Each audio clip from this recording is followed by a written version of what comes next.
Ladies and gentlemen, the Global Week of Action Against Gun Violence is now in its 19th year and has perhaps never been more pertinent than it is now. Gun violence is informing and perpetuating much of the upheaval in the world, even as we continue to grapple with the effects of the continuing COVID-19 pandemic.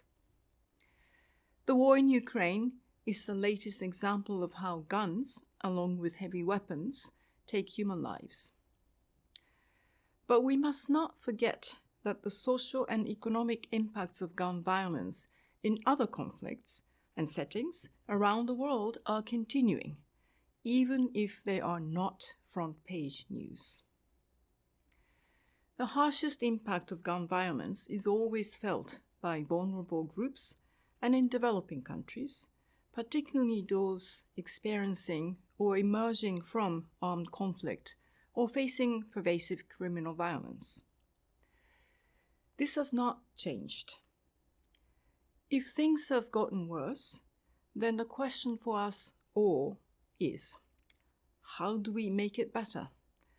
Or perhaps more modestly, how do we begin to make it better? In my view, the theme of this year's Week of Action is passionate. We need to emphasize partnerships. For my part, I am a firm supporter of the need to take a more holistic, whole-of-society approach to arms control.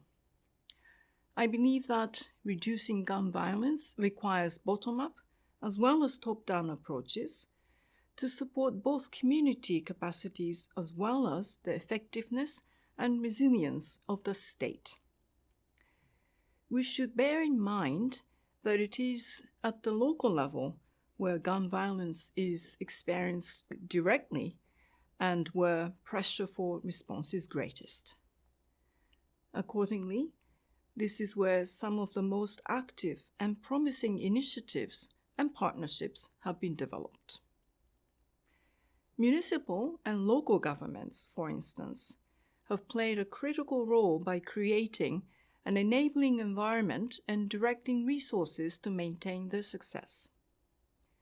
However, national and regional level policies and plans are equally critical to success in reducing gun violence, particularly when based on a clear understanding of the risk factors and effects.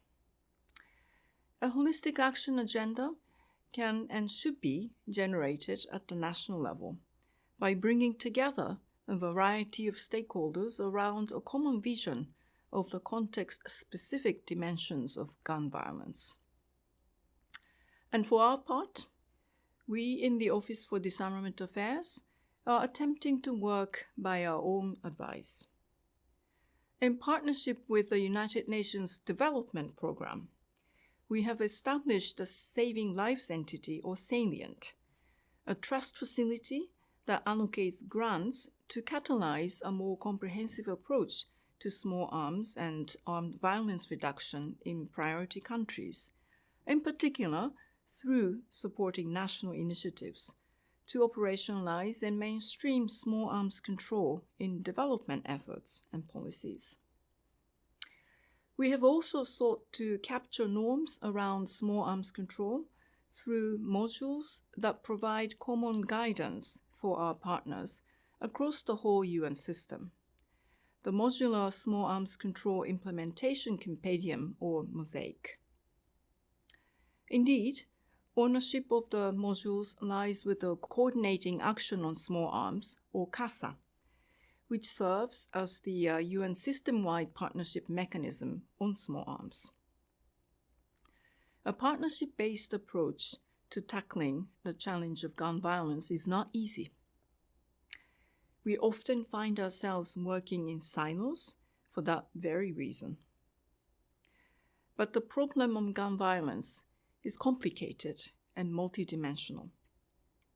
Solution will need to be as well. That is why the partnership is needed. As we move forward, our chance of success will be improved through partnerships and through a shared understanding that improved small arms regulation and control measures are not simply a remedy to a short-term, isolated public security issue. They are a part and parcel of a sustained focus on the country and region's long-term social and economic development. And that is always a worthwhile investment. I thank you.